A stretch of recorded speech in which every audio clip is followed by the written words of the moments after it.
kick us off for the evening? Absolutely, Victor. Thank you, everyone, for joining us tonight. This has been a series of meetings that have culminated throughout all of Panama City. This one being focused on St. Andrews. You know, we have done the downtown. We're working on the Glenwood area and Millville and also St. Andrews. So tonight, this continues the citizen-driven process that we started some months ago. And we take all of the information that the citizens have provided us. We hand it to Victor. He hands it to his team of teams, and they come up with a plan. And so, you know, it's not done yet.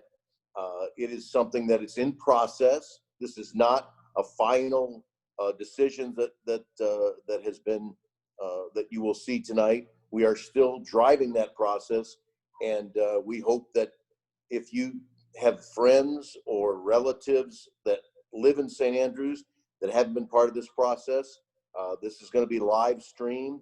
And please, we want any and all input so that we can create a St. Andrews that everyone will be proud of. So turn it over to you, Victor and Amy. Thank you. And you know, tonight we're actually going to cover Millville and Glenwood as well. Okay. So we're talking about all three neighborhoods in a summary way. Very good. Thank you. All right, Amy. Great, thank you. Thank you all for joining us. Just a few quick reminders. As Victor mentioned, we are recording tonight. So if anyone missed, if you know anyone who missed, or you want to tell your neighbors about the meeting, they can go to the website tomorrow, go to rebuildpc.org and go to the Vision Hub, and that's where you'll find recordings from this meeting and all past meetings. So please, share with your friends and neighbors after tonight. And as Victor mentioned, anytime you have a question tonight, as we go through, just hit that Q&A button and tell us what you're thinking, and we'll answer some of them live tonight, the ones we can during the meeting, and any others we'll follow up after. We're also going to do some live polling. So we're going to start tonight just with a summary presentation of what we have, talking about the information that we're showing this week at open house events, and some of the input and feedback we've been hearing from folks through those conversations. And then we're going to do some, have an opportunity for y'all to participate with your phones later on tonight. So just have those phones ready towards the end of tonight's meeting. So the neighborhood plans, I recognize a lot of the names on the attendees, so I think I'll go fairly quickly through these first slides. Just a little bit of background. We're working this year on the neighborhoods of St. Andrews, Millville, and Glenwood, as Victor mentioned. You can see the study areas drawn here in purple on the map. So really, three important close-in neighborhoods all around, arrayed around downtown Panama City. We're working to define what the vision for those neighborhoods are, how they can connect together, what future public improvements can be, what future development can look like, and really, how these neighborhoods can grow together to make this the premier city of the Panhandle. So what we're going to be sharing with you tonight are pieces of that draft vision. And where we are in the process. I know many of you joined us in June for our virtual charrette.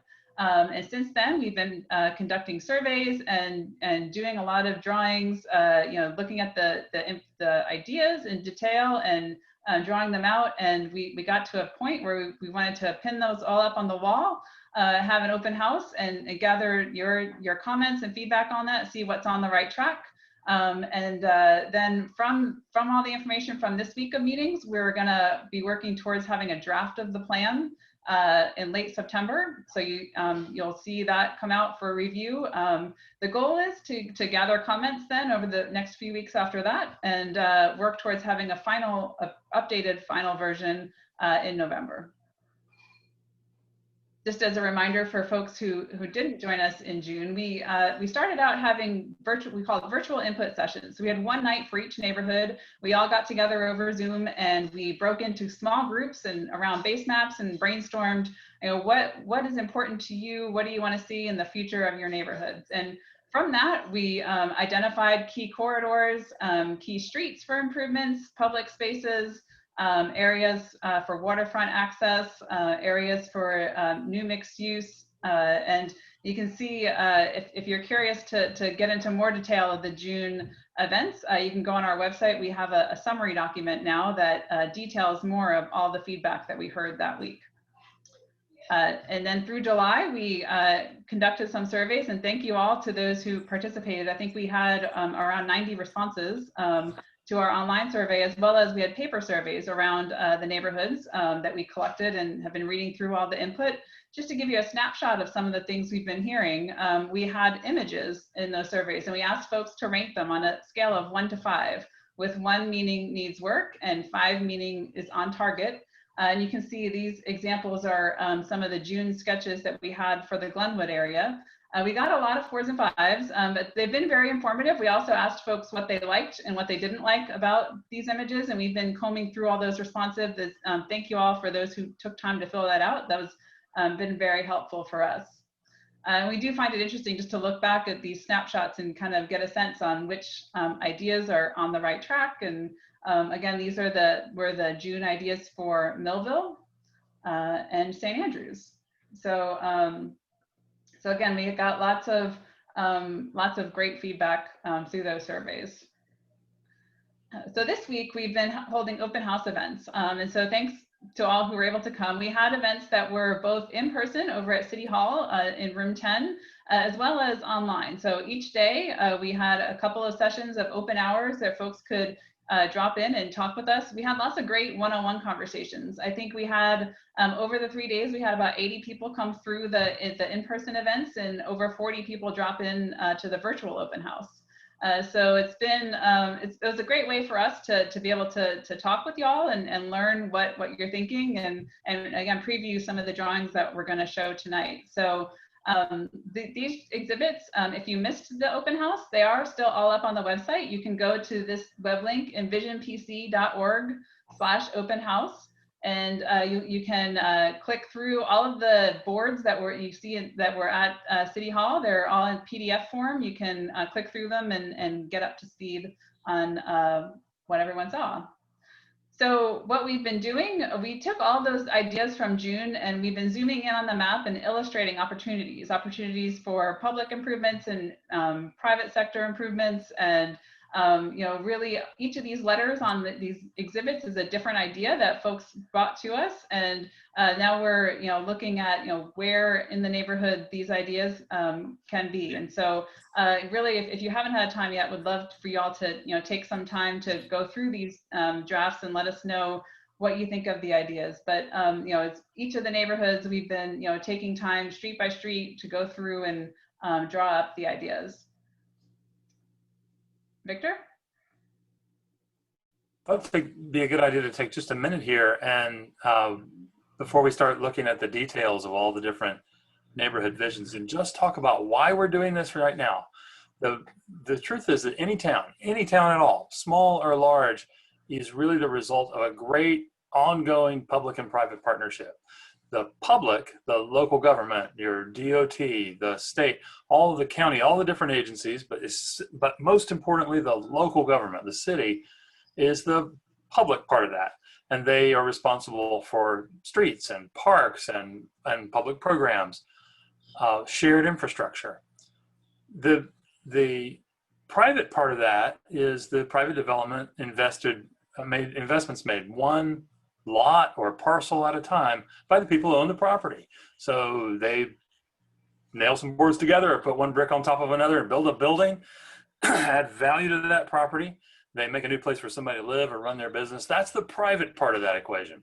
And so the purpose of the plan is to coordinate these investments so that the things the local government and the state and all the agencies in between are spending money on match up and help induce and promote and support those private investments, whether it's somebody fixing up their existing house or restoring a historic building or building a new one on a vacant lot. Could be small, could be large. We want those things to be supported by the public infrastructure work. And so this is really about getting a budget and the policies and the zoning lined up on the public side so that the private folks can make their decisions in an information-rich way and in a predictable way. Uncertainty about what's going to happen next is the enemy of that private investment. And that's why we do it. So I think I explained, you know, the public does the public infrastructure and the public programs. Amy, go to the next one. The private investors, just go to the next click, there you go, do the buildings, right? So you can look at a street scene like this from any charming city around the country. Like on the left is Charleston, on the right is Winter Park, Florida. Those buildings in those pictures that frame those street scenes are built by private owners, and they're doing that according to the rules, like the zoning. Those streets, those street trees, those sidewalks, those facilities are built and maintained by government. So the picture on the lower right is a brand new example, an existing street fixed up by local government, a new building built by private investors. That's over in the Jacksonville area. In the lower left-hand corner, you see a kind of classic Main Street scene. And when you look at it like that, you realize it's a bunch of different people making small investments each. First one, then another in a change over time way. Same thing with people building houses. Now, some developers and builders build thousands of acres of stuff at a time. But in a traditional town, and in a town that you already started over 100 years ago, those investments tend to happen a few buildings at a time, or even one building at a time, or one small addition or improvement at a time. So we've got to get, that's why we plan. We've got to get these things lined up. Amy, go to the next one. We thought it would be useful to show you a change over time sequence, so you could visualize the order in which these things happen. Getting a little zoom lag there. Here's an aerial photograph of, and now we converted it to a map of St. Andrews. So you can see that L shape in the bottom of your screen is the marina. And running from top to bottom through the center of that drawing is Beck Avenue. So this is existing conditions, existing streets in white, existing buildings in the gray rectangles. It's not going to get built all at once. You know, people will decide an order, and we're going to recommend one in our implementation strategies. And then you'll go out and start. So for example, here's a scenario in which the first thing that happens is an improvement to Beck Avenue to make it, to upgrade its quality and make it safer. So you see street trees there popping in. Over time, the improvements can also be made to the marina, and gradually on underutilized properties, let's say a vacant lot or a place where there's a one-story building when there could be a multi-story building, you'll begin to see new buildings built. And on these maps, we symbolize those with the slightly darker gray rectangles.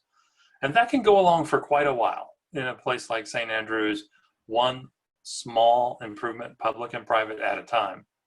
At a certain point, you're going to need more parking, because you gradually start to use informal parking lots that, you know, that have been really vacant lots used as a parking lot while it's a land bank waiting to be built on later. And as those start to get filled in, you're going to need to replace the parking spaces with public parking. So you see the letter P there on the far right side of your right center of your screen on the far right side. And that rectangle symbolizes a public parking structure.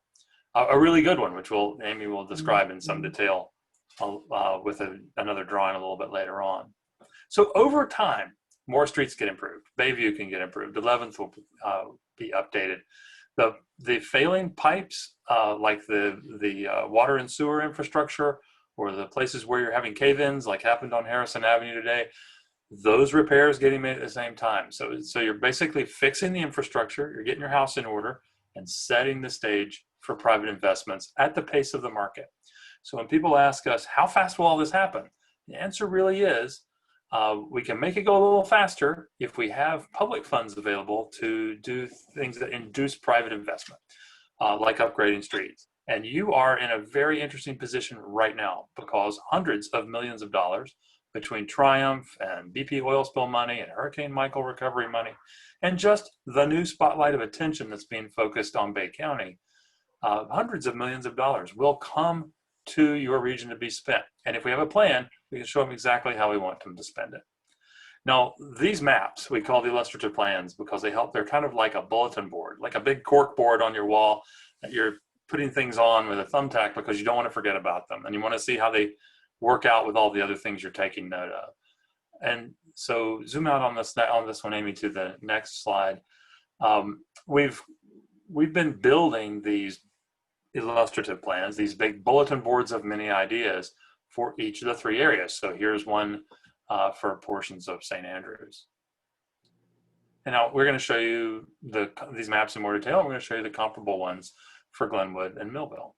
Amy? Great, thank you. So we're going to start with Glenwood, and we're going to walk through the ideas, some of the big ideas we have so far, and some of the feedback we've been hearing this week. So in Glenwood, those who attended in June will recognize the list on the left. This list of big ideas came from our community input session. So of all the ideas generated in those small groups, we took the ideas that we heard most often and common among many groups, put together this list, and we've sorted them into a couple of categories: ideas that will create complete neighborhoods, ideas for creating great streets, and then ideas for resilient open spaces and infrastructure. We found these themes recurring throughout all of the neighborhoods. But in Glenwood, for example, some of the key ideas were about placemaking, having cultural and heritage spaces that reflect the community, ideas for small businesses, incubator spaces, spaces for entrepreneurs, and ideas for the MLK Center, bringing back the community amenities and the pool in the neighborhood. For great streets, there was a lot of discussion about Martin Luther King Jr. Boulevard and ideas about making safe crossings for pedestrians and safe bike facilities that folks would feel that are separated from moving traffic, so you'd feel comfortable moving around the neighborhood that way. Also, lots of ideas about increasing access to open space, growing the natural areas, so bayou restoration and areas to soak up stormwater closer to where it falls, and upgrading the infrastructure. As Victor mentioned, I think a priority throughout all the neighborhoods, the water sewer lines, hardening power lines, making the area more resilient for future storms. So with these ideas, we've then created some illustrations, some hypothetical what-if drawings that show, the implementation of these ideas, what that could look like. So this is at the intersection of, you see Martin Luther King Boulevard here running in the foreground, 15th Street here on the right. This is existing conditions and the what if. What that could look like in the future if there was new mixed-use buildings up around a community square, a new grocery store in the neighborhood, but it's formatted in a way that folks who live nearby also would feel comfortable walking there on a connected system of tree-lined sidewalks. Along Martin Luther King Boulevard, you can see there's now buildings that could front out towards the boulevard, taking up where they're some of the areas that have vacant lots. They could have a mix of uses, so not just commercial. There could also be live-work buildings or small apartments. And further interior to the neighborhood, there could be lots of different opportunities for different types of housing. And right in the foreground, you'll see this idea for how to fix that intersection. So how to make it safe to walk across and bike. You can also see here an idea for a protected bikeway. That's a bikeway that is on the other side of the trees, protected from the moving vehicles. And so what might that look like on the ground? We did this illustration to show, here's that protected bikeway. Again, making it so that you're not biking right next to the moving cars, you're on the other side of the trees, creating that setting that it creates a great address for new buildings. Amy, this is a good image to use to describe two key things. First, years ago, a road widening project was conducted on MLK Boulevard, and that was a traumatic event for the community because of the buildings that were lost and the tree canopy that was knocked down in order to make the bigger, wider, faster road. Now we need to go into a new phase where we're conducting a healing process for that trauma. And planting the missing trees is one part of it. Also, since those properties were kind of sliced off a bit to make for a wider road, it has been a challenge in the past for people that wanted to build a new building and still meet all the requirements under zoning and so on. So we are clearing the cobwebs out of the zoning to make it, at least in theory, assuming this is adopted, to make it feasible again to build the buildings. And we are planning, visualizing here, another round of public improvements to the unfinished project that is MLK Jr. Boulevard. Now, a bunch of trees, that's a continuation of your retree PC program, right, Mark? And maybe a way keep your program going as a participant in Tree City, USA. I don't know if you feel free to unmute there, Mark, if you want to add anything to that. Yeah, no, that's exactly right, and you know, we need to recapture that in the Retree PC initiative of trying to plant 100,000 trees in 5 years. That this certainly lends itself to it, and it also helps with regard to stormwater management. And we're looking at the soil cell methodology or the Silva cell technique for that. So there's a lot of gain in this, and then also lastly, I would say creating that buffer to create a safe route for bicycles to be separated from, you know, MLK Boulevard. You know, Rick has talked about the speed of vehicles and the tragedy of and death rates that occur at exponentially higher rates of speed. So if you're at, what, 40 miles an hour, if you get hit by a vehicle, it's what, a 90% chance that you will not make it through that accident. So this is nesting all of those core values that we've been talking about as a community to help enhance not only the quality of life, but really is integrating all of that through our 4 lines of effort that we've been talking about here as we rebuild Panama City to be the premier city. So yeah, thank you so much, Victor.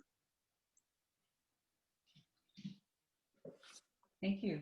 And so here's an image that shows one of those exhibit boards that were that are up on the website or were at City Hall this week. In addition to the images, we've also got a cross section that explains you know, what those dimensions are could be in the future. Again, making those travel lanes narrower to make it slow the traffic down just a little, but keeping all 4 lanes. And creating that space for that protected bikeway and sidewalk that you see there. And, you know, we heard a lot from several different folks this week. One of their questions was about the medians on Martin Luther King and how do the medians work and where are pedestrian crossings all along the corridor. So that's something that we are working on for the draft of the report. The exhibits also, we included detail drawings like this one that shows, for example, this is Martin Luther King and 11th Street is this cross street here, and showing examples for how infill development could happen in this area, infill on some of the shallower parcels, vacant parcels along Martin Luther King Boulevard. Also ideas for different types of housing in the neighborhood. And an idea for a new pool that potentially an underutilized space in the A.D. Harris campus. And so some of the feedback that we heard this week, just concerns about what we mean when we say apartments and don't want to have large apartments near single family house that are out of scale. Also wanting to prioritize home ownership. About that pool, we heard folks wanting to see that happen near where there's other recreation facilities for the kids, having so in the neighborhood, but near kids' recreation facilities. And also folks were remembering the drawings that they had seen for the African American Cultural Center at 9th Court. And so they wanted to make sure that the plan includes a spot for that in the neighborhood. And so Victor is going to talk a little bit about our ideas of what we mean when we talk about apartments and the types of housing. When you look at those drawings, like the one you just saw for Glenwood, others you'll see for Millville and St. Andrews, you see a lot of those little boxes or things with roofs on them and several people have looked at that and said, who's going to build that? And as I described earlier, much of that and most of that should be stuff that's built by private landowners who are doing so to create value, for wealth creation, for their families and households, for profit.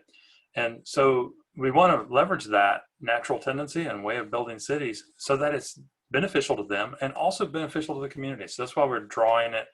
And you could do your one building, large or small, and a match up with the other ones. Now, that does not mean that government has to purchase all that property and do that. What we really have to do is just get the regulations right. And many, many cases, no government intervention on the ownership of the land is needed at all. There are other places where, say, expand a park on a property that is presently privately owned. It might be a good idea to buy some property, but not necessarily to force it. So that means then that somebody's going to decide what to build. And we've talked a lot about adding housing variety so that more housing is attainable at prices people working in Panama City can afford. And that means not everything can be fancy, not everything has to be the same.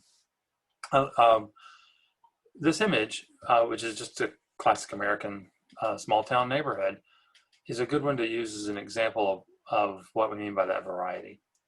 In the left, the lower building, the white small building with the dark blue shutters, that's a little cottage. It's low to the ground. It's easy to access for someone who might even be of an age where they're having difficulty climbing stairs.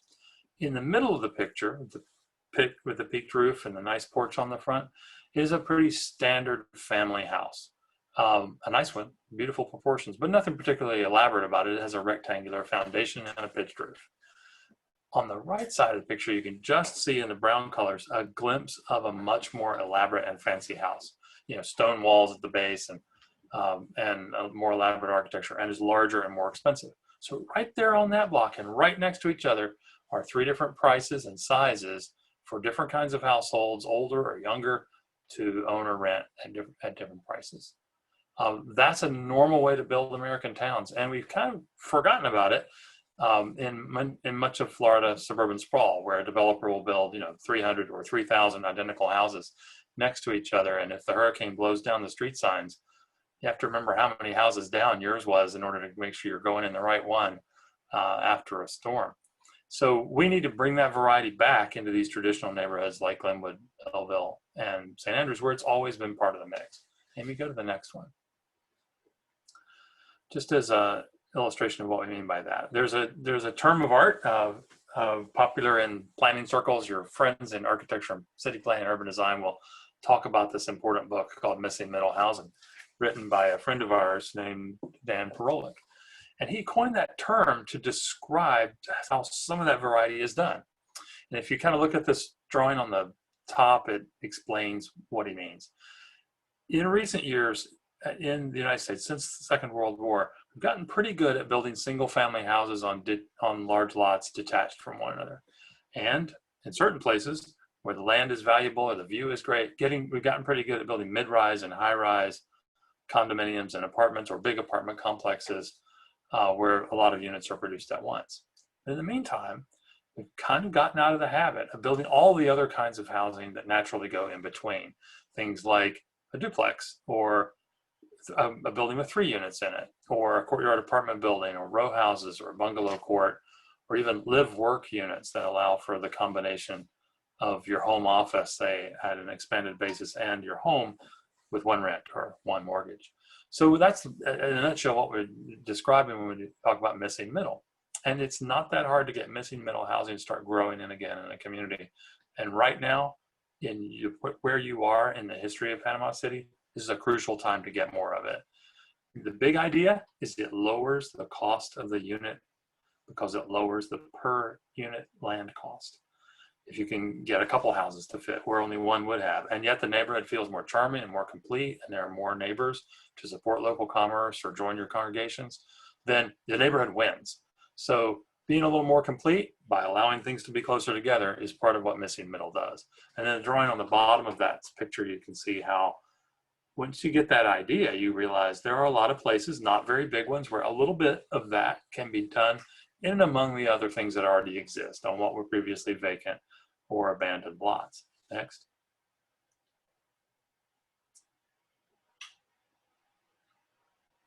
Little zoom lag there. Okay.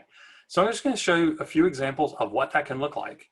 The first most basic thing is, instead of having to have a wide lot that's got a lot of frontage along the street, you can have a narrow lot. And these cottages here are built on narrow lots. They're fairly close to one another, but not too close. And they're allowed to build fairly close to the street. So instead of a big, deep front yard, they have a shallow front dooryard. And those front porches are equipped on them. Again, simple houses, simple rectangular foundations, and yet a lot of dignity despite their affordable price. Let's go to the next one. I'm just going to kind of move up a scale here as we go. Now, what about if you allow townhouses, buildings that are a little more upright? You know, they move closer to the street. They're a little more vertical in their shape, and they are close together. They can even be attached or semi-attached like the ones in this picture. And if you do that correctly with really good design, which requires standards, then you can make a street scene that's charming. And even though the houses are closer together and even closer to the street and sidewalk, the neighborhood feels good because this got filled in where there was a vacant lot before. Now here's a couple of examples. Ones with the trees not grown in, where now the townhouses are actually attached to each other. They're built with a party wall. And this is a classic way to build. And many of our great old Florida railroad towns had a tradition of building row houses. And these can be built quite a few at a time. And just like the other example I showed you in Dan Perolik's drawing, some of them can even be made so that you have a flexible, expanded space for home-based businesses if you want to. And then the amount of that live-work combination you have is market-driven. You can exercise the right to do it, not required to do it. Next. Amy, is the sound okay so far? Yeah. All right. Now let's take it up another scale, just one notch above the examples that I showed you before. Here's apartment dwellings that are really charming and fit a number of units on a relatively small amount of land. But instead of having space all around the edge of each building or each unit, they're grouped in a courtyard. So they focus on the center. Think Melrose Place from those old enough to remember that old TV show. So Courtyard Apartments, another time-honored way to fit missing middle housing into a neighborhood. So this isn't like an apartment complex. This is just like a small apartment building in your neighborhood. What about bungalow courts? Here's an example where a single parcel that might have only had one dwelling on it, in the thinking behind the original zoning, could be used to have several, not as big. And they, like the Courtyard Apartments, can be grouped around a central courtyard. Classic Florida bungalow court. Next. I show you all these examples of things that Americans and Floridians in particular used to do when we were poorer but smarter. The examples in the middle of this picture are from, like the bottom center is from Coral Gables. So even fancy, wealthy neighborhoods, the one on the upper right is also from Coral Gables, have this tradition of inserting a studio apartment above the garage. That sometimes gets called a granny flat or an in-laws quarters. The official name is accessory dwelling units, an ADU. And then on the lower right, this is a really small little cottage, but with a beautiful design, micro unit that fits right in among the larger houses and small apartment buildings in the neighborhood. Next. Now, in addition to thinking about other kinds of units that you can incorporate, there are also other ways to configure them or arrange them. Some of the ones that are proving very successful are on display right there on the Gulf Coast over in Ocean Springs. You might, in the three pictures along the bottom here, are from Cottage Square off Government Street in the old part of Ocean Springs. And those are not old cottages, those are new ones. They were built since Hurricane Katrina. Just nicely designed and arranged in a group so that they form a family of small buildings. Again, inexpensive and small, but very dignified and add value to the neighborhood. On the top is a concept called a pocket neighborhood.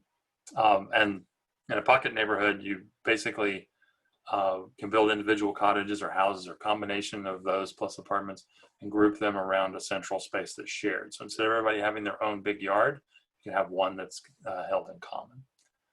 So that's the idea of a pocket neighborhood. Next one. Now, one of the things we face is that we have a lot of young people who are growing up in Panama City. Some of them might go off to college and then not come back unless we can arrange and design in ways that they can afford to get started again in the place where they love, the place where they know the people and where they grew up on the bay and so on. So they need smaller, less expensive options. Then you have older people who are retiring who would like to stay in the neighborhood where they've made all these friends and joined these congregations and don't want to leave just because they got to the stage where they can no longer maintain a large house on a large lot. So learning to combine sizes in the same blocks and in the same neighborhoods is part of missing middle. And that's an illustration of that idea here. There are little buildings, there are ADUs, there are duplexes and triplexes and row houses, and then there's one courtyard apartment building in the mix if you look for it right in the center of the picture. One more unusual and special configuration. Again, all these are on a menu that the market might choose. The next one, Amy, is for caregivers. One of the hardest problems for caregivers of seniors and others who need extra assistance in their daily lives is finding affordable places for the people who give the care to live. And so, especially in wealthy neighborhoods.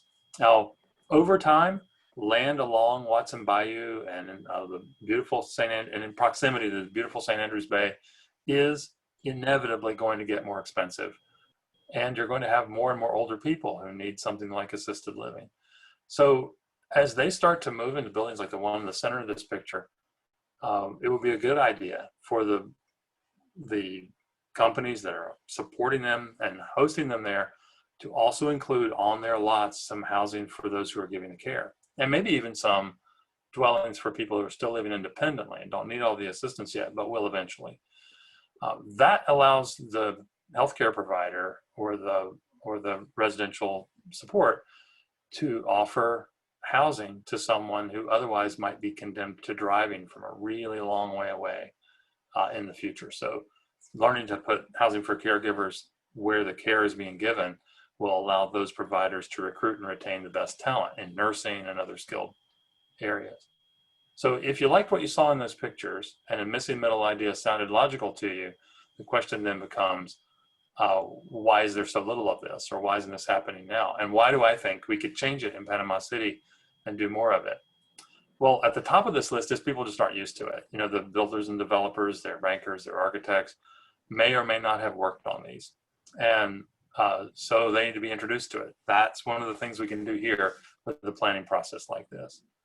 Also, the same thing is true for the customers. You know, maybe even the neighbors or someone who needs that housing doesn't really realize this could be made available, and if it were, would they know about it? So that long period where we weren't building missing middle means we need to reintroduce people to it. On top of that, when we do deliberately bring things closer together to lower the costs and make the neighborhood more complete, we can't expect every little building to have its own independent solution for stormwater or traffic or parking. It's probably going to need to be a solution in common, especially stormwater. And that goes back to the original point. Got to get your infrastructure house in order before you do all this pretty stuff that we're talking about. These are things that you do together simultaneously. All right, well, those are all pretty obvious. What about the others on this list? All the other things on this list have to do with zoning.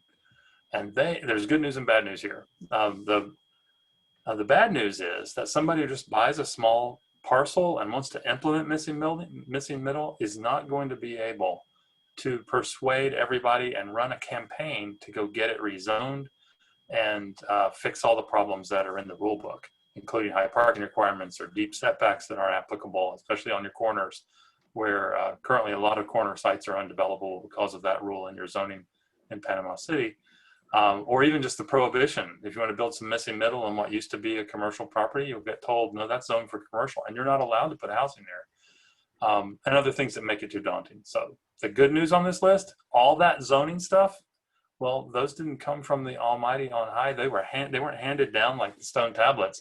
They are creatures of humankind who wrote those zoning rules, and they can change them. So that's your elected leaders, your planning commission, your city staff. Those rule problems, the good news here is they can be fixed. And if we fix them, the market can go out and build some missing middle. Amy? Great, thank you. And I'm actually going to hand it over to John. The last item you'll remember on our big ideas was about infrastructure and handling stormwater and restoring some of the bayou areas. And John is going to walk us through the ideas for that. All right, thanks, Amy.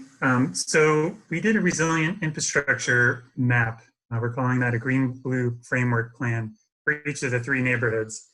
I'm going to talk through Glenwood in a little bit of detail. Here, I think these are really some of the most critically important maps in the whole project. I'm not saying that because I'm the civil engineer working on this project. I'm saying that because these maps really synthesize how each neighborhood is going to focus their redevelopment, their infrastructure dollars in balance with nature. So we've heard a lot about connecting to the water. We've heard a lot about flooding issues, the health of the bayous and the bay being really important. What this map does is really, over a long period of time, this is a long-term vision that you're seeing here, the future vision for each neighborhood, to really set forth a series of steps that will focus redevelopment and in turn heal, protect green spaces, and restore the bayous, keep as much of Glenwood, which really is fragmented right now. It's been kind of paved over, and a lot of that pavement and building roofs are really not at their highest and best use. So how can we kind of coalesce development energy, infrastructure, and then heal the rest to be that green sponge that we're really looking for? And so a lot of what you see here in light green, no, that's not turning all of that into a beautiful green park that would be highly manicured. The idea is to return that to nature, to what it was. A lot of that already is wetland, floodplain. A lot of that is steep slopes. And that's what this plan is setting out to do. So in Glenwood, every circle you see there is a project. I think we've seen, as we've presented this plan in the 3 communities and neighborhoods, a lot of nodding heads to the green-blue framework. And then the question, well, how are you going to do that? What does that really mean? And since the end of the charrette, that's what we've really focused on, is setting forth a series of steps. Victor talked about a lot of small steps over time and coordinated investments. And so, Amy, if you move forward, we want to start with the projects that make the most sense in the next year or two. Areas where there are flooding problems, areas where there's property that's under city control, to say we can address some flooding problems while also providing for neighborhood parks, connecting trails. If you move forward, Amy. So as we move forward, we start kind of adding on to those first green steps.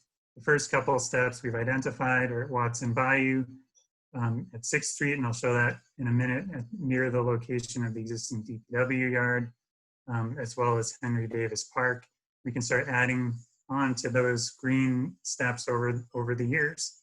And we know, if you move forward, Amy, that in 10 years or 15 years or 20 years, which is what you see on the far right, it won't look exactly like that.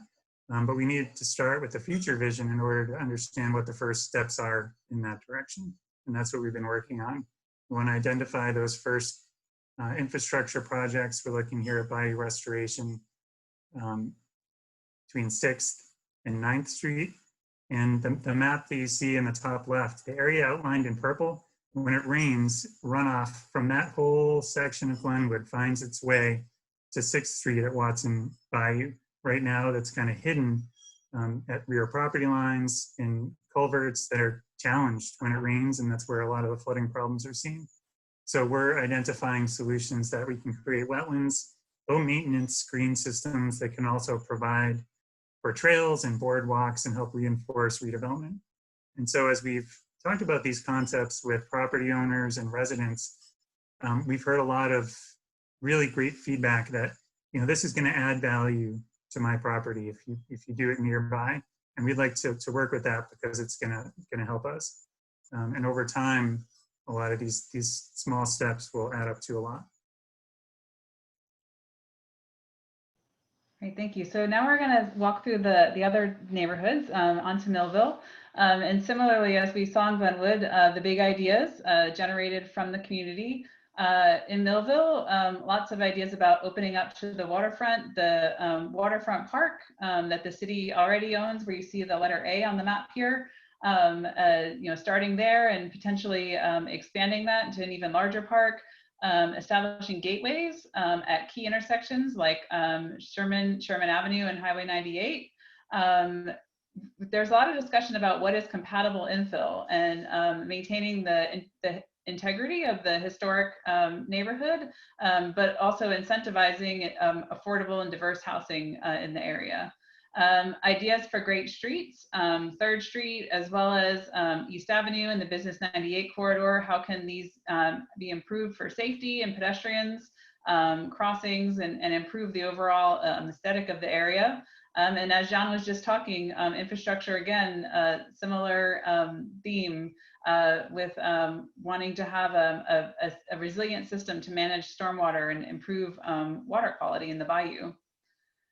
So looking at that waterfront park site, this is 3rd Street, if you can see my cursor here, and Maple here. So looking overhead at the existing park space, and what can that look like in the future? So looking at how the park itself can be improved to have a stormwater a drainage way that's beautiful and integrated as part of the park space, as well as open spaces for gatherings, pavilions for events, seeing development on the surrounding streets that front out onto the streets and creates more folks within walking distance of this park space. You can see the existing townhomes along the waterfront here and how that can become part of a new neighborhood. Ideas for Snug Harbor up at the top of the images here. So all of these ideas that we've heard from community members, we tried to collect them and put them into the image and see, visualize the future for Millville. Many of you saw this image during the June workshop. I think we've refined it a little bit, but it's very similar. Looking at Business 98 in Sherman, the existing condition today, this area was identified as the entranceway on Sherman going down into the neighborhood's historic downtown and the great restaurants that are there. So how can you announce the entranceway to that great downtown and have and kind of expand the walkable character up to Highway 98? We're showing here ideas for how what's called a road diet, where you repurpose some of the roadway to get space for a protected bikeway and a wider sidewalk. And I paraphrased here the feedback. I think we've gotten a lot of feedback on this, that this looks great, but really, how can this happen? And so we know it is kind of difficult to think about it today because it is very different from the existing conditions, but we've seen examples in other parts of the country where this sort of thing has happened. This is Sunset Drive in South Miami, where the Dover Coal office is very familiar with. Our office is actually on this street, but it went through a similar transformation. Victor, you want to say a few words? Sure. That was a 5-lane road, and it was transformed into a 3-lane road. And it had skinny little sidewalks, and that was changed to have broad sidewalks. And the next, right away, they changed the rules as well. So that was critical. So private investors knew what was going to happen next. And the blank walls began sprouting windows and storefronts and renovations. And the empty lots started sprouting new buildings, like the one in the middle of the picture that's 2 stories tall. So it isn't too complicated. And sometimes when you see those wide and fast or long and straight, wide open roads, and especially when the adjacent buildings have been lost to the storm or the trees have been knocked down, and you think, can we ever fix this? I'll tell you that in Sunset Drive, they proved that you could. They decided that safer traffic and a better neighborhood was more important than faster traffic, and they made the changes with the support of the state and the county public works folks and so on. And there were little details like that 1-story building where the neon sign says blush. Well, it has an extra high parapet, so it doesn't seem quite so short, even though it's only 1 story tall, because the property owner can look at that as a chance to get their logo up a little higher in the sky. But from an urban design point of view, it makes the street more comfortable, that it doesn't feel too low or too small, even though in that particular case, they weren't ready yet for a multi-story building. So we want to encourage you to look at the streets you have and squint and do this before and after thinking and visualize what it could be turned into. And if you wonder, can wider and faster turn into safer and more charming and more valuable, a lot more valuable? The answer is yes. So similarly to Glenwood, there's a green-blue framework. I encourage y'all to go on the website. You can study the details of this. But as John was mentioning, for Glenwood, similar to Millville, we've identified where existing parks could be improved, where potential for new parks. You can see the red letters are connections. So these are streets that are identified for improvements that can also include green infrastructure. So being able to use the street infrastructure also to help with the stormwater management by having planters and areas that can help to gather stormwater and rain events. And also the historic bayou wetland expansion, the blue letters. So these are the areas that can become those natural areas, their existing low-lying areas today where the bayous once were, and so how those could be expanded. So it's similar to how Glenwood was phased. We have exhibits up on the website that show how, those priority first improvements, as well as how that can grow over time to the long-term vision. And we've done some close-up sketches like this one here that shows the waterfront park. This is 3rd Street here, Maple Avenue, Sherman Avenue, and you can see the ideas for the green-blue network weaving through the neighborhood and looking at where there's vacant sites that can have infill. This is that long-term vision up at Sherman and 5th, looking at how those new buildings can front out onto walkable sidewalks and having a protected bikeway along 5th. So encourage you all to study the details of these drawings and give us your feedback on the website. I'm going to move on to St. Andrews. Again, the similar themes, but different details in each neighborhood. So in St. Andrews, with complete neighborhoods, there was discussions about the waterfront areas, the marina, Lake Ware, how can these be improved community spaces, and ideas for arts and culture and public art and reusing St. Andrews School. Ideas for parking, and we're going to spend a few minutes talking about parking. We've lots of discussion of parking in St. Andrews. Great streets, Beck Avenue was subject of a lot of discussion. How can we make it safer for pedestrians and better crossings and improved lighting and shade? And one of the keys we think is today the road is owned by DOT, and so getting that under city ownership would allow for the city to directly control the design of the street. And Rick, you can say a few words about that in a minute.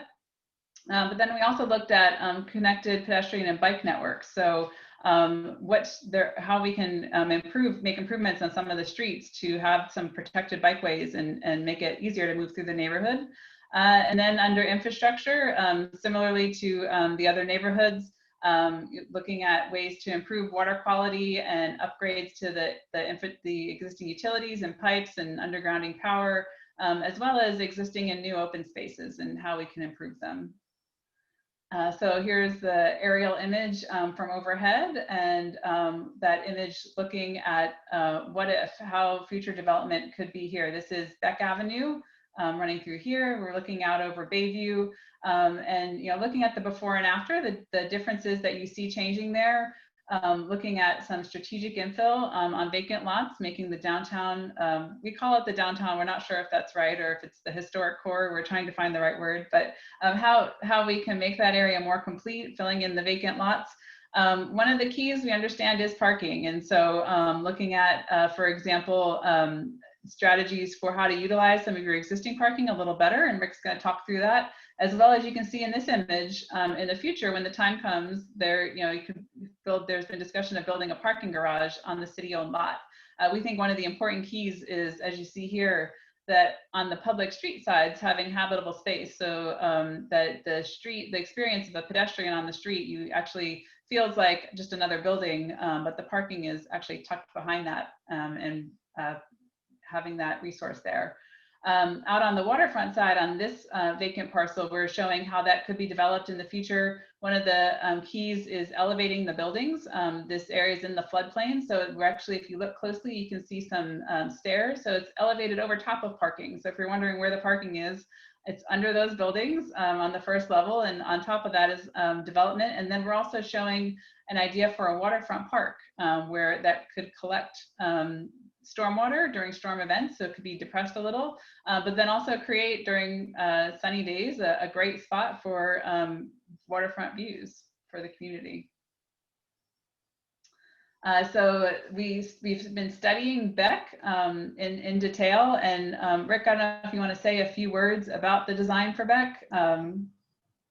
Jump in. I sure can. Beck is the spine of the neighborhood of St. Andrews. But to get the pedestrian bikeability up and slower speeds for the motor vehicles, it needs to be a tighter feel. It needs to be more enclosed and comfortable. And shade trees do that. Shade trees do 12 things, but several things it does, they do is give shade to the walkers and the cyclists. And when you're driving your car and trees are going by your peripheral vision more quickly, then your foot will ease off the accelerator and you will actually slow down based on your perception of your speed. Conversely, if you're on I-10 and the trees are 100 feet away and they're moving very slowly, you feel no compunction to slow down at all. So the tree motion is a good part of the traffic calming effect.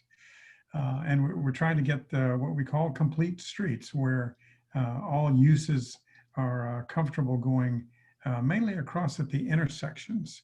That's the critical part where you can become feeling much more comfortable in a more enclosed, tighter space.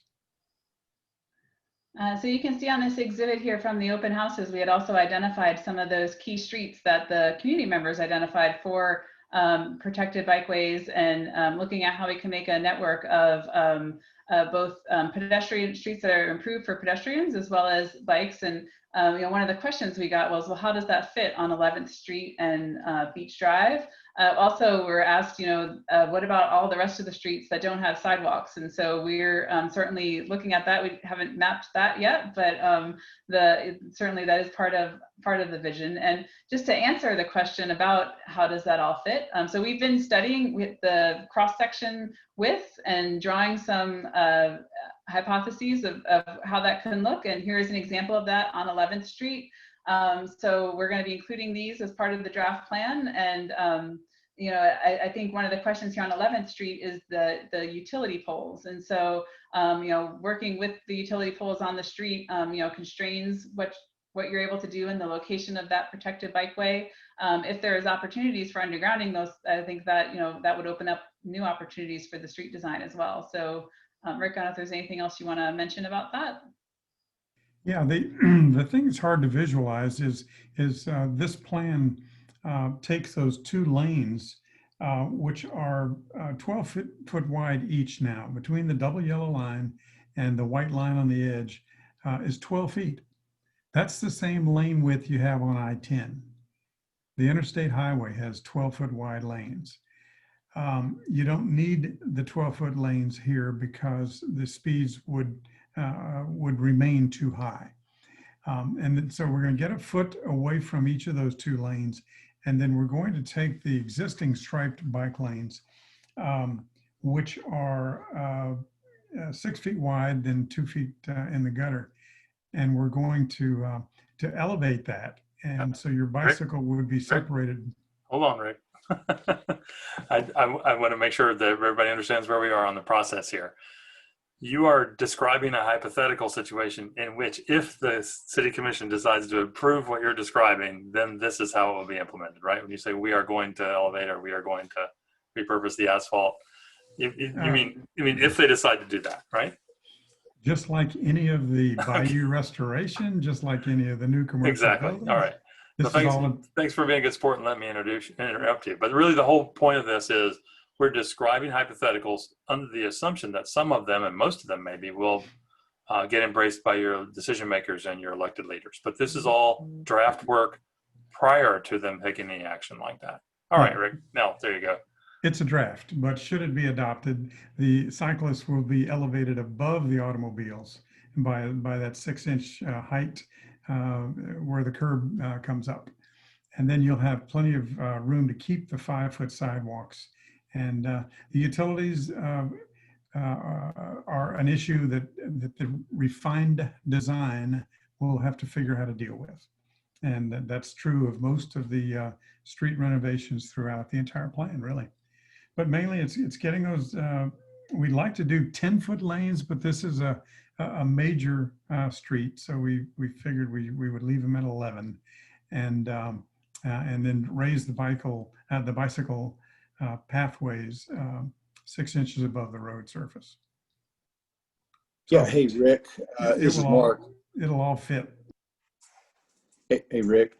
So for our audience, one of the things that's unique about 11th Street until about 3 months ago, it was actually a county road. It was not a city road. And we petitioned the county to go ahead and surrender that road to the city so that we could improve the walkability, bikeability, and the streetscaping, if you will, down the roads, down, some point in time.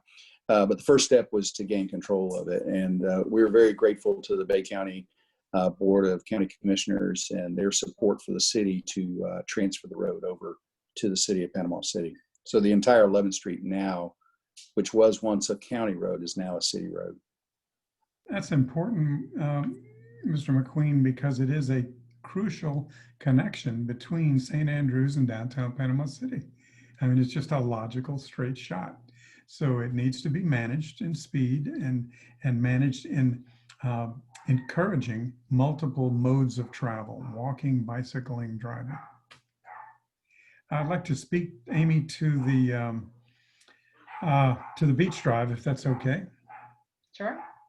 I've taken we've all taken a good look at Beach, and Beach has even wider lanes than 11th. It has 13 and 14-foot lanes.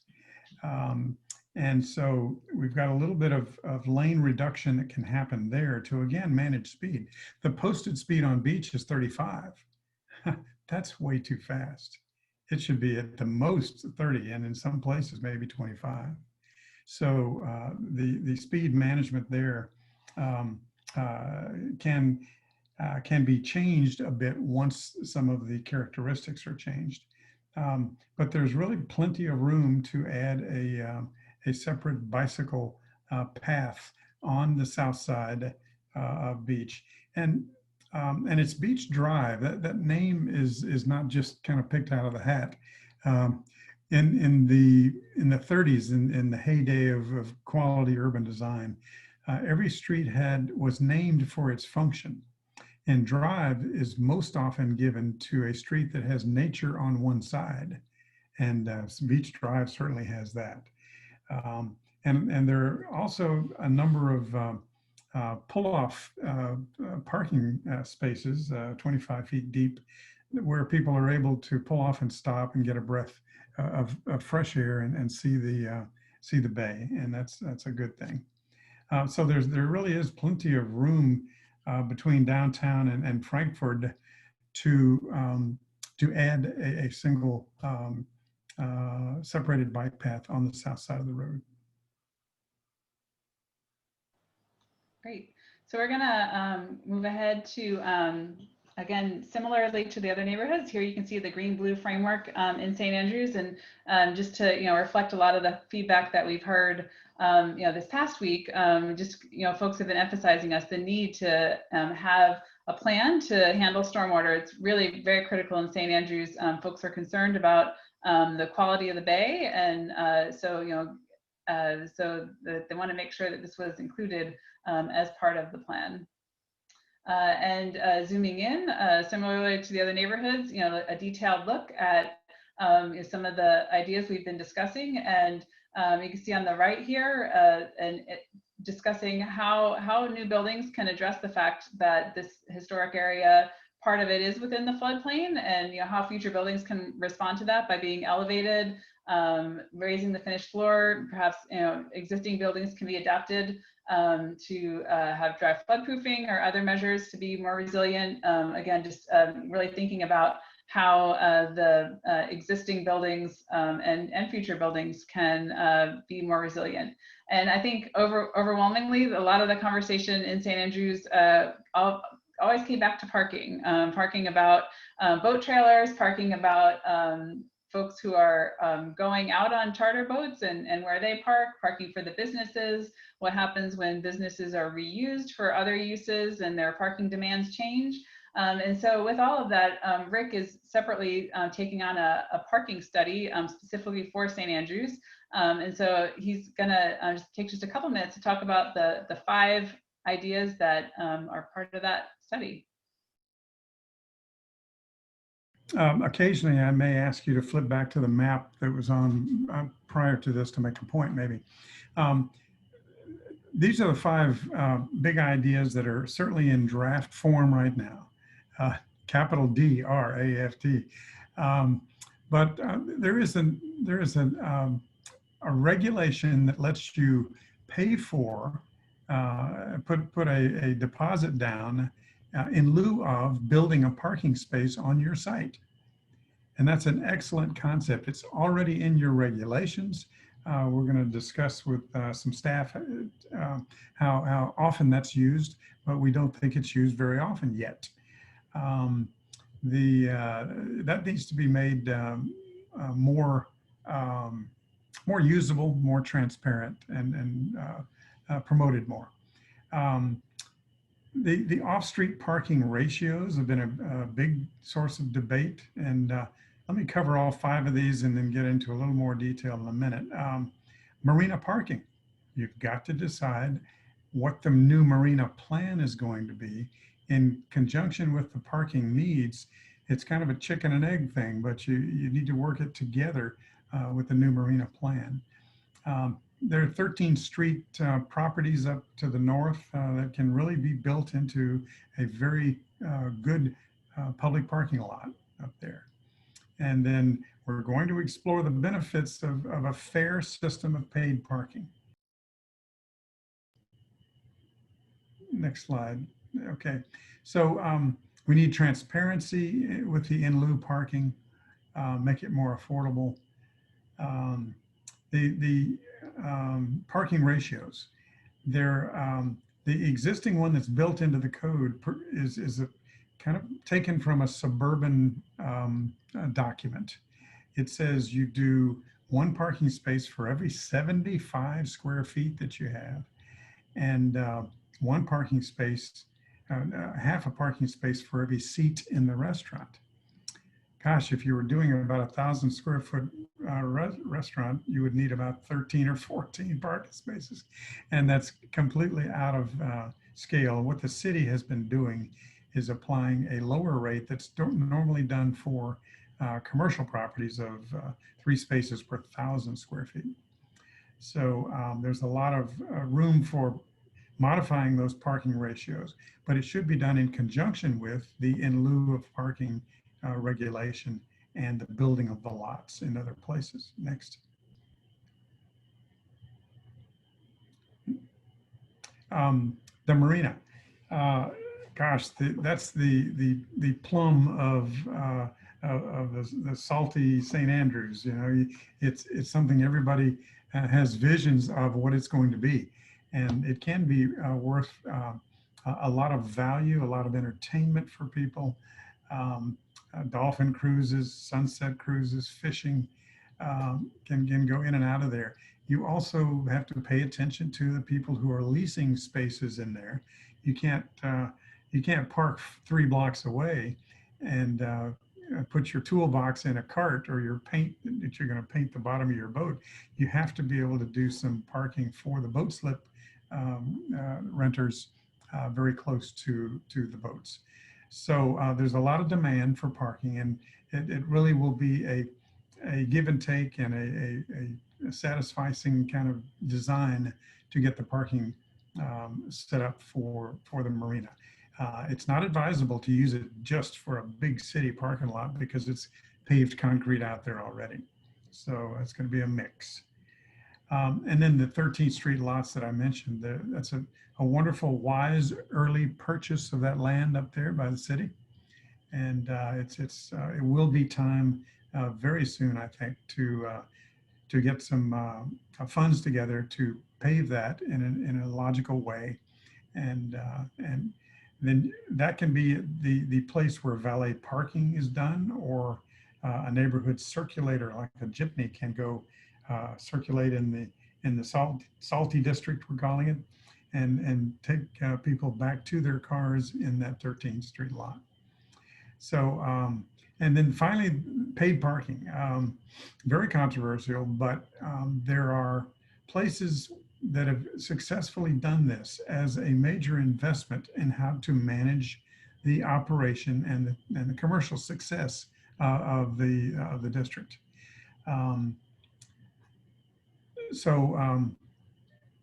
We do have some parking available, but you want to set the price of the on-street parking so that when you drive in, even at a peak time, there will be several places available. Because if it costs X amount of dollars per hour to park on street, then some people will take a cheaper alternative several streets away or in the 13th Street lot or the 12th Street lot. And so then if you want to have a space, you're much more likely to find one if the price is set correctly. You can vary the price by time of day or day of the week or even season of the year. Some of the places that have started paid parking have said, the local people are going to get a break here. They're going to get a lower rate for parking than visitors from out of town. So that can be done. It has been done in other places. The key thing is that every nickel you collect or every dollar you collect, there are no nickel meters anymore. All the funds that are collected should be used only in the district. They shouldn't go to Lynn Haven. They shouldn't go over to FSU. They should all be spent right in the CRA or even a tighter area. We just wrapping up a study in Neptune Beach over in Jacksonville. They have a new parking system with quite a bit of automation, and it's pulling in $30,000 a month after just getting it started. So it's possible to make money, not only just break even, but make money on paid parking. But it requires some management, and it requires the understanding of all the participants and reach a consensus on the fact that it is a good idea if it goes forward. I just wanted to use this as a time for a reminder for anyone who hasn't had time yet. If you go on to rebuildpc.org and scroll to where you see the neighborhood plans, there's a tab for Engage, or anytime you're within our neighborhood plans website, you can click the orange button in the corner for Engage. We still have the virtual open house exhibits. This is where you can go to view all the exhibits that we're showing tonight. But then also, just this week, we launched a parking study survey. So we're learning more about how folks use the existing parking today so that we can tailor these recommendations that are in draft form now for our report. So please take some time to fill that out. Folks in St. Andrews, please tell your neighbors to go to the site and fill the survey. Victor? One thing to note is that I've been watching our list of participants grow as the presentation has gone along. So some of the folks who have joined us fairly recently in the hour may have missed the beginning. Not to worry, it's being recorded and it will be posted where you can access it from the website in short order. So you'll be able to go back and listen to the front part. And you might have also missed this. We have both a Q&A button and a chat button at the bottom of your screen. Use the chat for troubleshooting if you're having trouble seeing or hearing. But if you have a question or a suggestion or a comment or an idea, click on Q&A and type it in there. Some of the panelists are busy answering questions live by typing back. You're all welcome to read the answers there that have been answered already. And then we are also going to, with whatever time we have at the end, call on panelists for a couple of questions for live answers. So. Victor, I've got a quick comment. Okay. The parking study that we just released for your use on this study has some similar questions to one that was taken in the update of the plan for St. Andrews. There's a 2018 study that has a parking survey that was done for that.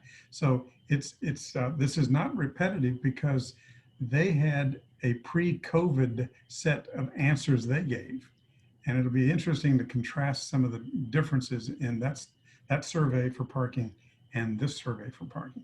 Great point, Rick. And also down in the Q&A button, there are some questions about parking. There's one new question about handicap parking, ADA parking. Could you take a look there and you can type your answer or say you want to answer it live. Amy? Great. So just yeah, our work over the next few weeks, we're going to be updating drawings and information based on all of your questions and comments from this week. But we're also going to be detailing an implementation strategy. So taking all of these ideas and defining who can do it and identifying a time frame, things that should happen immediately in the first year, things that can happen in the first 5 years, and things that can happen in the long term. And here's just the broad categories of the long list that we've started that we'll continue to build upon. But we have a list of priority improvements. And I think topping that list, upgrades to infrastructure, we mentioned in all the neighborhoods, but things like street and infrastructure improvements to promote safety and walkability, expanding mobility options, improving water access, all of those green infrastructure projects that John has identified in the blue-green network would all be part of that action plan. Providing quality gathering spaces, using city property in each of the neighborhoods that can demonstrate the plan ideas. It'd be proof of concept for some of these ideas for housing and public spaces. And then secondly, we also have a series of actions that are about removing barriers to investment, incentivizing investment by the private sector, and improving community resilience. And so this, in this category, is revising the city codes and ordinances to fit the drawings and the vision, supporting rebuilding through development incentives, preserving historic and cultural assets. We have a lot of actions about supporting workforce development, small businesses and entrepreneurs, including new city programs or partnerships, and then building more housing in the neighborhoods. And so all of these are part of the plan, the illustrations and the policy ideas and the programs that we're working on, a first draft for later in September. But now I want to take a few minutes and hear your thoughts. So you've been very patient listening to us recap all the ideas and what we've been hearing. We want to hear from you. So I think Justin is going to share his screen and we're going to have a few polling questions, and you're going to be able to text your answers to 22333 to open a window. You're going to text Dover Cole 516. You'll have a minute. Justin, if you want to start sharing your screen, you can do that here anytime, and that number and that text message will still be there. And we'll go to the first question. So the first one is just to get us started and to get everyone into the system. So again, you're going to text Dover Cole 516 to 22333. And we're asking if you participated in any of the open house meetings this week. So we had meetings Monday, Tuesday, and Wednesday of this week. We're curious for those who are joining us here live tonight, if you attended or not. And as you can see, as you get logged in, and either text A or B, text A for yes or B for no, and it's going to start registering the answers. And Justin, you can let us know when it seems like we start to slow down with input, as these the numbers will continue to change as folks text their answers. So we've got a good number that were with us. So thank you, all of you. And again, thank you for your input and your conversations this week. It's been really helpful. I know we couldn't capture every single thing that was said in our recap tonight, but we do have notes, and we're going to be using all that information to revise our plan. So thank you to the currently 60% who are at the open house. And for those of you who are just new tonight, thank you for joining us. And again, I want to encourage you, we couldn't possibly cover everything in an hour presentation. So all the exhibits are still up on the website. If you want to go on to rebuildpc.org, go to the Vision Hub and our virtual open house. And again, you can peruse at your leisure all of the open house exhibits. And Justin, if you want to unmute yourself and let us know, we're still getting answers. So folks are still getting, and I want to mention, once you're logged in, you don't have to keep texting Dover Cole 516. You do that the first time, and then you'll be in, and then you just need to text answers from there forward. Yeah, I think we're good, Amy. Okay, great. Let's go on to our next question. So this next question, you're going to be able to actually text your answers. So we're wondering, of everything that we've showed tonight, or if there are other ideas that you saw at the open house, what are the ideas of your top priority for implementation? So what do you really want to see the city prioritize moving forward on? Now it's going to take a few minutes for folks to think about that and text in your answers, but we've had lots of ideas we've shown tonight, ideas for improvements to streets, the ideas John's presented for the green and blue network and parks and open spaces, ideas for that Victor presented on revising the zoning ordinances and incentivizing development to fit the vision. So as you text answers, they're going to start showing up here. So don't hold back. There you go. They're starting to come in now. Oh, there we go. Okay, so we see infrastructure, streetscapes and infrastructure, water management. Infrastructure seems like a theme tonight. Home ownership. Yes, we heard that during our open house. Small business. Zoning, development of green areas. I want to mention when y'all, for anyone who was not at the open house this week, when you go to the virtual open house, at the top of each page, there's a separate page for each neighborhood where you can review the exhibits.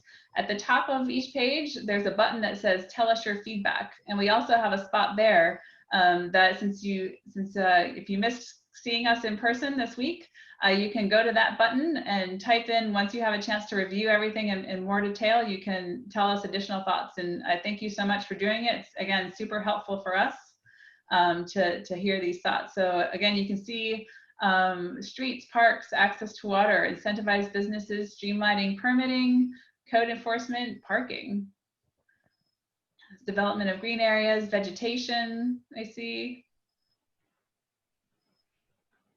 Trees. Trees are important. Relationships with the county.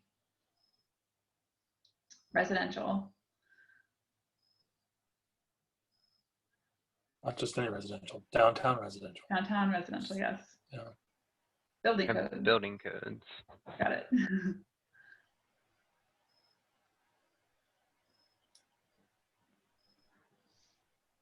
And Justin, you can see on the end on your end, do you see answers slowing down? We'll give just a couple more minutes for folks.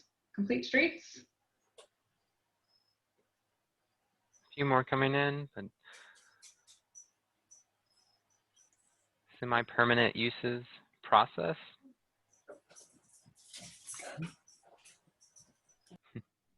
I think we have an answer B for the question before. So one more person who just attended tonight. Multi-use paths. Since eventually you're going to have to cut this question off, Justin and Amy, tell people one more time if they didn't quite get to type in their brilliant idea here for this question, where they go at rebuildpc.org. Yeah. So while we're still on the meeting, we're gonna move on to the next question. But if we cut this off and you didn't see your answers show up on the screen, you can go right down into the Q&A or the chat and tell us now. Or after this meeting, if y'all are watching the recording, please go to rebuildpc.org. You click on the Vision Hub. While you're in the Vision Hub, you'll see a banner across the top that says Virtual Open House. So if you click that, that'll bring you into our open house and you can review all the exhibits, spend some time reading all the captions. And on each page, there's a button that says, tell us your feedback. So right there is where you can type and tell us as much or as little as you want about the ideas. So this is the final question for tonight. I'm just curious, again, we can't possibly mention everything in an hour, but we want to make sure we're not missing anything. So was there anything that we haven't mentioned tonight, but you want to make sure that we know about, that it's included as part of the draft plan? While people are thinking of things and typing this in, Amy, if it's all right, we'll go ahead and take some of the questions that have been typed into Q&A button live. Yeah, that'd be great. There's a question from Mr. Harrison. Manager Mark McQueen, mind if I call on you for this one? Yes. Do you propose treating paid parking similarly downtown and in St. Andrews? And then did the Marina lease with St. Joe include some provision about paid parking, or that there wouldn't be paid parking? What can you tell us? So thanks much, and thanks, William, for the question. We're looking at the streetscapes on Harrison, which is going to change some of the parking off of Harrison, and we'll push it into the east and west sides, if you will, of Harrison Avenue. And so there's a lot, as you know, there's a lot of property on both sides behind the properties on Harrison that we're looking at encouraging parking at and creating short blocks, something that Rick shared with us when we were doing the historic vision, the downtown visioning last year. And with that, there would be a paid parking concept that would go in, so you can always be rotating parking along Harrison Avenue. Very much akin, in my mind, what we'd be doing would be very similar to what they did up in Tallahassee. So you can just pull out your iPhone, you can just type in your parking space number and just have metered parking for the time that you're actually there. With regard to St. Joe and the parking that they're putting in parking that supports the entire city. Meaning is no paid parking. It's open to every citizen, whether it's a guest of the hotel, a guest of the restaurant, or just a citizen that wants to come down to the parking to park and enjoy the marina.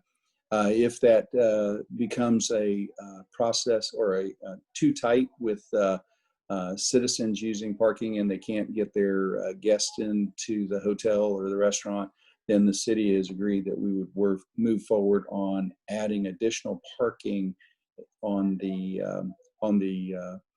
what would be the north side of the uplands of the marina. So it's the whole idea is to not necessarily create, for the St. Joe property was not going to be having restricted parking, that it would actually be available to all of our citizens. And if you need some more information, William, I'm certainly happy to talk to you tomorrow if that would be helpful to you.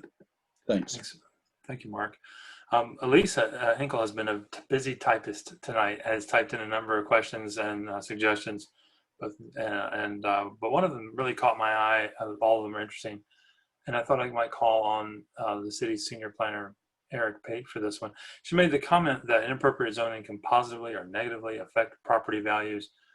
Eric, you're on the front lines dealing with the zoning code and questions from applicants coming into City Hall, or people with questions about what they can or can't do with their property, or what their neighbor might or might not be able to do with their property. Do you want to make a comment? Yes, absolutely. Thank you, Victor and Elise.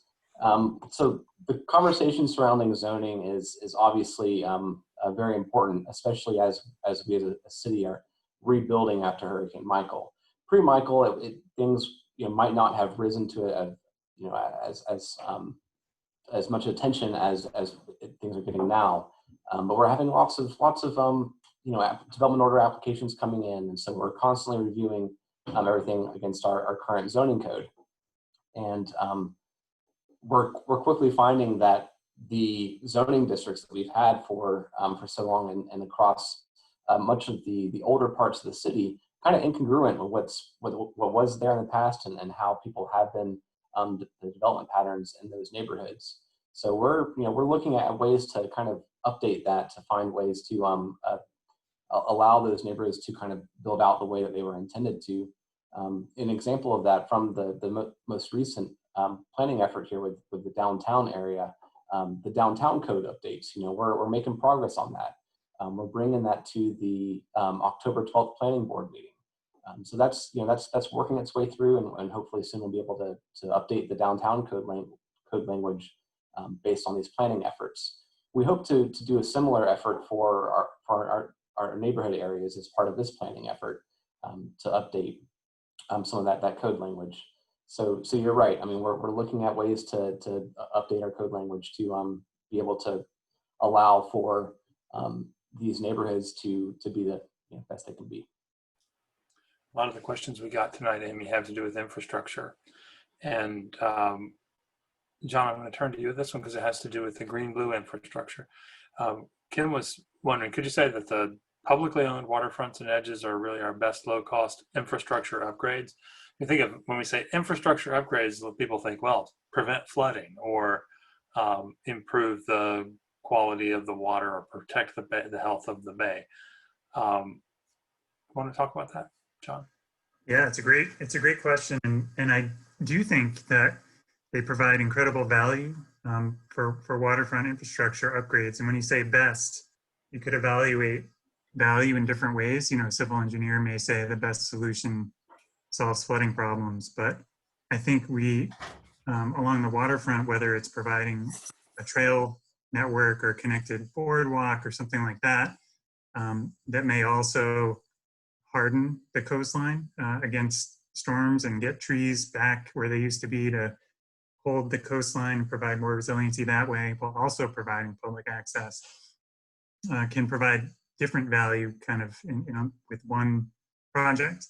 And that's really why we focus. I noticed one of your questions had to do with, can we see 2 or 3 examples of projects in each neighborhood that may solve multiple solutions? And the DPW, Watson Bayou, wetland expansion is a good example that kind of solves that stormwater bottleneck because all of the runoff finds its way to that one place. At the same time, expanding the public's access to the waterfront using land that's largely under city control. So it's a low barrier in terms of the city controlling that property, and the value in terms of solving stormwater bottlenecks, hardening the coastline, and improving public access do make them incredibly valuable places to start with infrastructure.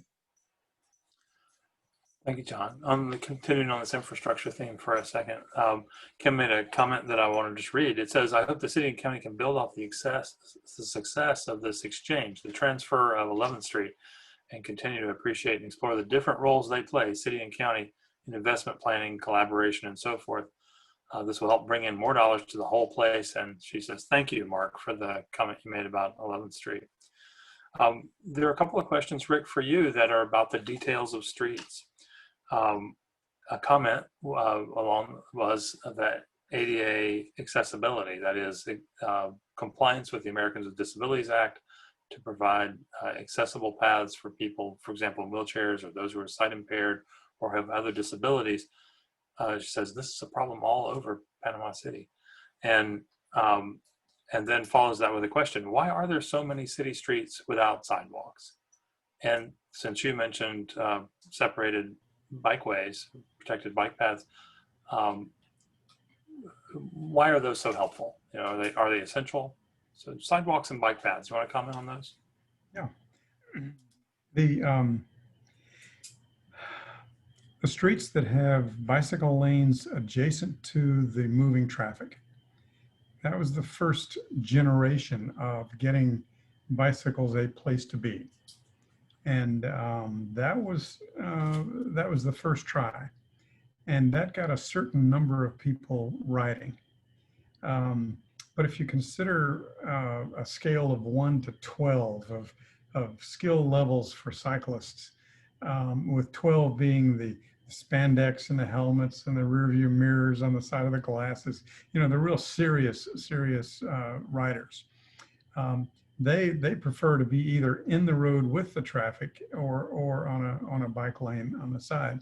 But then what you're missing with that kind of an installation is all the people in the middle, the level 5, 6, 7, 8, and 9 riders that will ride in their neighborhood, but they do not want to move next to even slow moving traffic. And so that's why there's been a significant rise in implementation of separated bike lanes that are not adjacent to the moving traffic on the link between the intersections.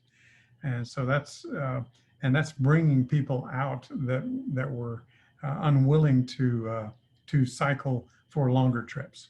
So that's an emerging trend.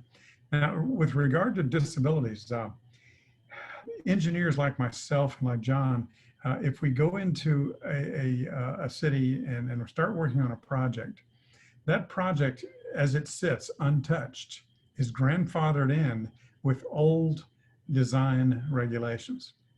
So you can leave it alone, and the city is not liable for upgrading everything to the latest standards. But once you touch it, once you get busy studying it and then spending money and getting budget for it, you really have to bring everything up to standards.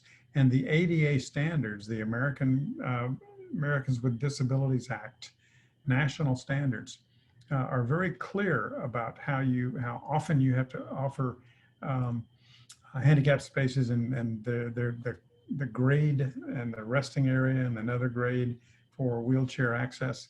They're all laid out and everybody understands that. So that's why you don't see as much in Panama City, because there hasn't been that much new construction in a long time.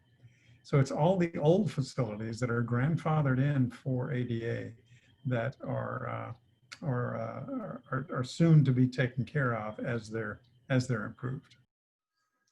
Rick, I wanted to jump in there too. The importance of the green-blue network touches on mobility here in providing with every piece of green that's added onto the network in each of the 3 neighborhoods. That includes a trail that can provide another way for people to get around and people of different abilities riding their bike to get out into nature, but also, you know, go to work or go to a cafe, or kids go meet their friends on their bike. Yeah, we have 2 kinds of travelers, at least. We have recreation travelers, and we have destination travelers. The recreation, you can go out your door and go a half a mile, 2 miles, 6 miles, and you come back in the same door. That's a recreational trip generally. But if you're a destination traveler, then you go out of your door and you go to another building or location and you stay there for a while. And those second trips are the ones that can replace automobile trips in the daily movement around the city. So recreation is all good. We need to be healthy. And destination is a very important focus, because that's when you can reduce automobile usage and get us into a healthier environment. Well, thank you all. And I see the responses starting to slow down. I'm going to just go over some last minute reminders. I want to thank everybody for your time tonight and participating and giving us your feedback. And looking at that last question, it looks like about half the answers were about implementation. So that will all be included as part of the draft plan, our implementation action plan that has potential funding sources and details about timeline, and hopefully to help start answering some of those questions. But your other feedback there was a good checklist for us to make sure that we're including all those things in the draft plan. So thank you for that. And just again, reminders, next steps. So we're working on that draft plan. Will be coming later in September. We have the open house exhibits that are up on the website. So if you hadn't had a chance to review them yet, you can go there and review them. And I have my email address here. It's agroves@dovercoal.com. So if you have questions or things you think of, things that you didn't think of tonight that you want to let us know about, please email them to me. I'll make sure they get to our team. Let's see. Again, when you go to rebuildpc.org, that's the main website. You'll scroll down to where you can participate in the neighborhood plans and go to the Vision Hub, or you can click directly on that Engage tab. That's where you can go for the parking study survey. So please check that out. And this is just a screenshot of what it looks like when you're in our open house. There'll be small thumbnail images of all the exhibits. You click on them, they'll get large so you can review and read all the text.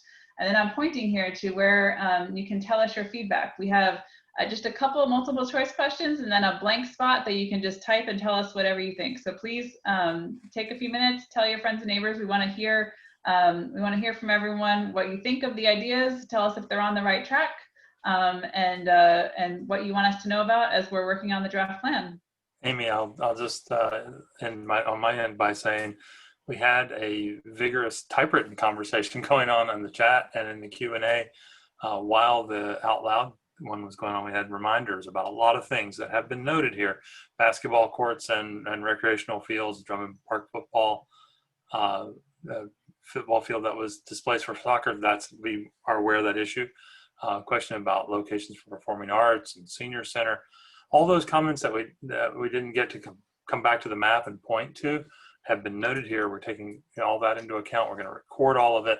And so both conversations, the out loud one here through our microphones and cameras, and the typewritten ones are being recorded so that we can use that input to build the next draft of the plan.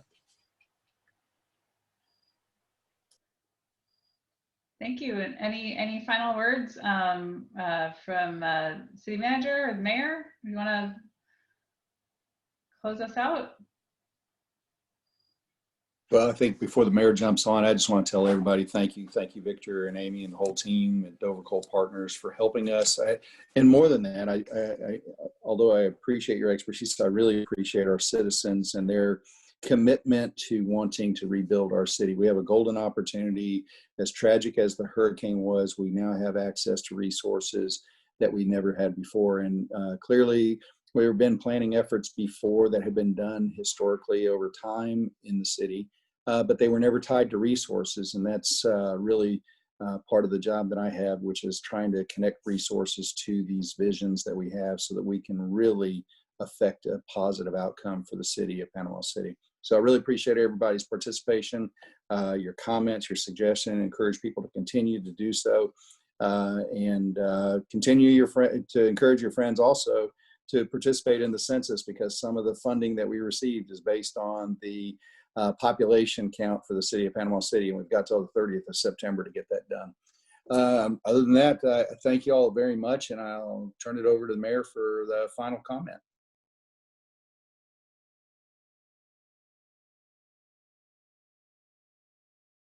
Oh, I think you're muted, actually. Okay. There you go. Are we there? Yep. Okay, very good. Still not? No, we hear you. We got you. Okay. There. All right, sorry. Really want to apologize to people that aren't used to doing this Zooming. The meetings, I've been doing Zoom meetings now for so many months, kind of getting used to it, but I know it's hard to judge when we're asking questions and doing things, because I like to see the emotion on people's faces. Sometimes their reactions to stuff that we really can't get in a Zoom meeting. But most of all, there's going to be things that are going to come to you later on, and you say, gee, I wish I would have asked that, or, ooh, I forgot about this. Just remember that we do have, rebuildpc.org. Follow the rules of how to put those thoughts down and make sure that they get to us. And if you don't do that, even if you have to stop by City Hall and leave something written down, please do that, because we want to make sure that everyone is part of the process if they want to be. So again, on behalf of all of our city staff, thank you so much for being involved tonight. Continue to be involved, and we'll try to make all this a reality. Thank you so much. Good night, everybody. Thank you.